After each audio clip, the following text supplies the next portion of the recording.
رب المشرقين ورب المغربين. بسم اللہ الرحمن الرحیم.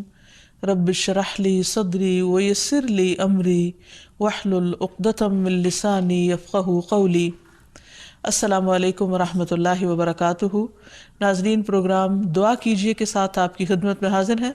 آج ہم انشاءاللہ ازواج اور اولاد کے لیے کی جانے والی دعاؤں کے بارے میں بات کریں گے کہ قرآن و سنت میں ہمیں اس بارے میں کیا رہنمائی ملتی ہے. دعا ایسی چیز ہے جو انسان کی تقدیر کو بدل دیتی ہے.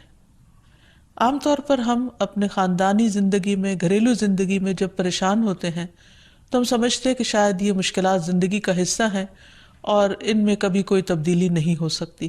حالانکہ اللہ سبحانہ و تعالیٰ کے لیے کسی بھی چیز کو بدلنا کچھ بھی مشکل نہیں. بعض اوقات ہمیں شیطان یہ وسوسہ ڈالتا ہے کہ یہ چیز تمہاری تقدیر میں لکھ دی گئی تھی، اس لیے اب اس سے کوئی نجات کا راستہ نہیں. حالانکہ حدیث میں واضح طور پر آتا ہے، رسول اللہ صلی اللہ علیہ وسلم نے فرمایا، کوئی چیز تقدیر کو بدل نہیں سکتی سوائے دعا کے، اور کوئی چیز عمر میں اضافہ نہیں کرتی سوائے نیکی کے. یعنی اگر انسان دوسروں کے ساتھ خیر و بھلائی کرتا رہتا ہے تو یہ چیز اس کے عمر میں اضافے کا ذریعہ بنتی ہے. جیسا کہ ہم نے پہلے بھی ذکر کیا تھا کہ دعا کی قبولیت کے لیے ضروری ہے کہ پہلے ہم اللہ سبحانہ و تعالیٰ کی تعریف بیان کریں. اللہ سبحانہ و تعالیٰ کی تعریف کے بے شمار کلمات ہیں جو نبی صلی اللہ علیہ وسلم نے ہمیں سکھائے ہیں. ان میں سے ایک یہ بھی ہیں. مصعب بن سعد اپنے والد سے روایت کرتے ہیں کہ ایک اعرابی رسول اللہ صلی اللہ علیہ وسلم کی خدمت میں حاضر ہوا اور عرض کیا کہ یا رسول اللہ، مجھے ایسا کلام سکھائیں جسے میں پڑھتا رہوں. آپ نے فرمایا، کہو لا الہ الا اللہ وحدہ لا شریک لہ، اللہ اکبر کبیرا والحمد للہ کثیرا، سبحان اللہ رب العالمین، لا حول ولا قوۃ الا باللہ العزیز الحکیم. اللہ کے سوا کوئی الہ نہیں، وہ اکیلا ہے، اس کا کوئی شریک نہیں. اللہ سب سے بڑا ہے، بہت بڑا، اور تمام تعریفیں اللہ کے لیے ہیں، بہت زیادہ. پاک ہے اللہ جو تمام جہانوں کا رب ہے. نہیں کوئی برائی سے بچنے کی ہمت اور نیکی کرنے کی قوت سوائے اللہ کے جو بہت زبردست حکمت والا ہے. تو بات یہ ہے کہ جب بھی ہم اپنے خاندانی حالات، گھریلو زندگی، اپنے ازواج یا اولاد کے سلسلے میں کچھ بھی پریشان ہو تو اللہ سبحانہ و تعالیٰ سے خوب خوب دعا کریں، اور دعا سے پہلے اللہ تعالیٰ کی حمد و ثنا بیان کریں. جہاں تک ازدواجی زندگی کا تعلق ہے تو اللہ سبحانہ وتعالیٰ نے شوہر اور بیوی کا رشتہ باہم ایک دوسرے سے سکون حاصل کرنے کے لیے بنایا ہے. اور اگر گھریلو زندگی میں دونوں کے درمیان سکون ہی نہ ہو، کوئی خوشی ہی نہ ہو، باہم محبت اور رحمت ہی نہ ہو تو زندگی ویران ہو کر رہ جاتی ہے. اللہ سبحانہ وتعالیٰ قرآن مجید میں شادی کی حکمت کو بیان کرتے ہوئے فرماتے ہیں، وَمِنْ آيَاتِهِ أَنْ خَلَقَ لَكُم مِّنْ أَنفُسِكُمْ أَزْوَاجًا لِتَسْكُنُوا إِلَيْهَا وَجَعَلَ بَيْنَكُم مَّوَدَّةً وَرَحْمَةً إِنَّ فِي ذَلِكَ لَآيَاتٍ لِقَوْمٍ يَتَفَكَّرُونَ. اور اس کی نشانیوں میں سے ایک یہ ہے کہ اس نے تمہاری ہی جنس سے تمہارے لیے بیویاں پیدا کی تاکہ تم ان کے پاس سکون حاصل کرو، اور تمہارے درمیان محبت اور رحمت پیدا کر دی. غور و فکر کرنے والوں کے لیے اس میں کئی ایک نشانیاں ہیں. یعنی اللہ سبحانہ وتعالیٰ نے تو فطری طور پر انسان کے اندر ایک دوسرے کے لیے کشش رکھی ہے، محبت رکھی ہے، لیکن اگر وہ کسی وجہ سے ختم ہو گئی ہے یا موجود نہیں ہے تو یہ بھی انسان کی زندگی میں ایک بہت بڑا دکھ اور آزمائش ہوتی ہے. تو اس سے نکلنے کے لیے اللہ تعالیٰ کی مدد اور اس کا سہارا لینا چاہیے، اور کسی بھی غلط قسم کے کام سے بچتے ہوئے اللہ تعالیٰ سے عاجزی کے ساتھ گڑ گڑا کر اس رشتے کی محبت اور خوشی کے لیے دعائیں کرنی چاہیے. پہلی بات تو یہ ہے کہ شادی سے پہلے ہمیں اسلام نے اچھے رشتوں کے انتخاب کا ایک معیار دیا ہے.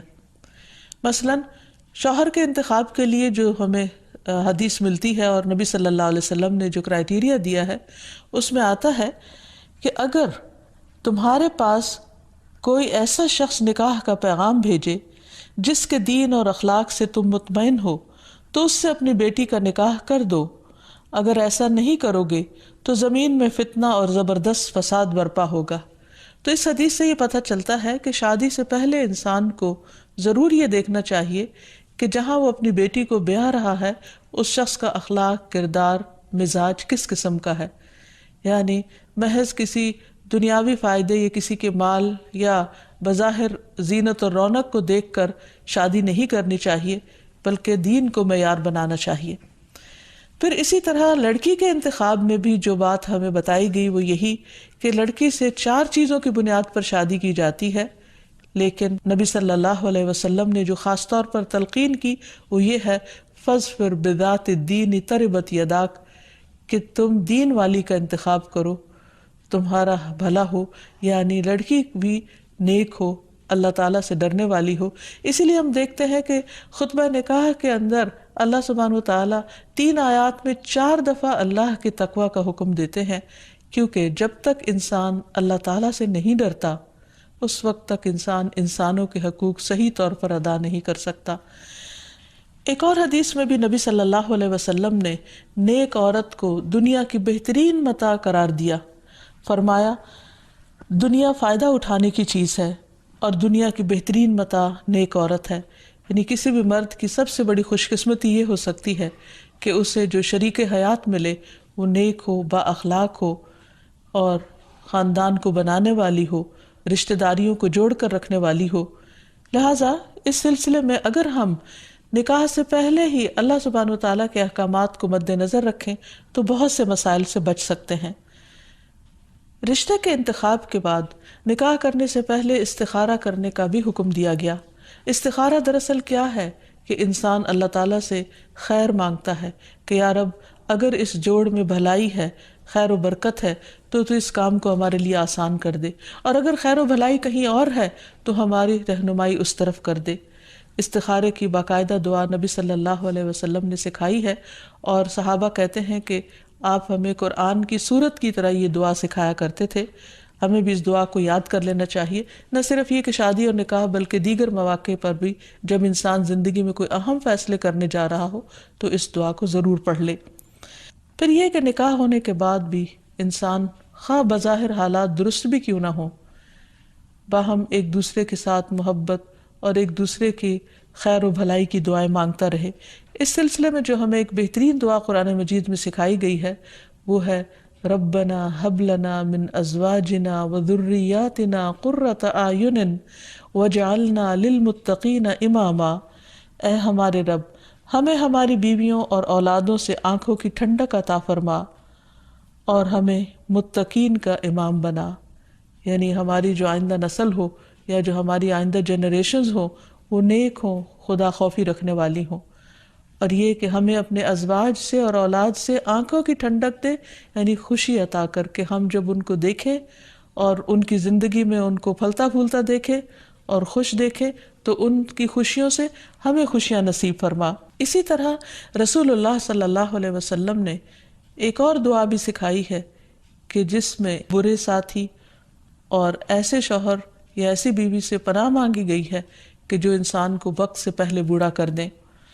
حدیث میں آتا ہے اللہم انی اعوذ بک من جار السوء ومن زوج تشیبنی قبل المشیب۔ اے اللہ، میں تیری پناہ طلب کرتا ہوں برے پڑوسی سے اور ایسے ساتھی سے جو مجھے بڑھاپے سے پہلے بوڑھا کر دے، یعنی اس کے بد اخلاقی اور اس کے برے کردار یا اس کی طرف سے ملنے والی اذیتوں سے انسان اپنی صحت کو کھو دے یا اس کی جان کو روگ لگ جائے، تو ایسے صورت میں بھی دعا سکھائی گئی ہے اور اس کو پڑھتے رہنا چاہیے، کیونکہ شیطان کا سب سے پسندیدہ کام یہی ہے کہ وہ شوہر اور بیوی کے درمیان اختلاف پیدا کرے اور ان دونوں کو باہم ایک دوسرے سے جدا کرے یا ایک دوسرے کے لیے باعث اذیت بنا دے۔ ایک انسان کے پاس اگر دنیا بھر کی دولت بھی ہو اور اگر وہ انتہائی کامیاب انسان ہو لیکن اس کے گھر میں سکون نہ ہو، اس کے گھر میں خوشی نہ ہو، یا جو سب سے قریبی ساتھی ہے اس کے ساتھ اس کی نہ بنتی ہو، تو انسان کے لیے ایک بہت بڑی آزمائش ہے۔ تو اس لیے انسان کو ہمیشہ چوکنا رہنا چاہیے انسانی شیطانوں سے بھی اور جناتی شیطانوں سے بھی کہ وہ اس رشتے کے اندر کسی قسم کا کوئی خلل پیدا کرے۔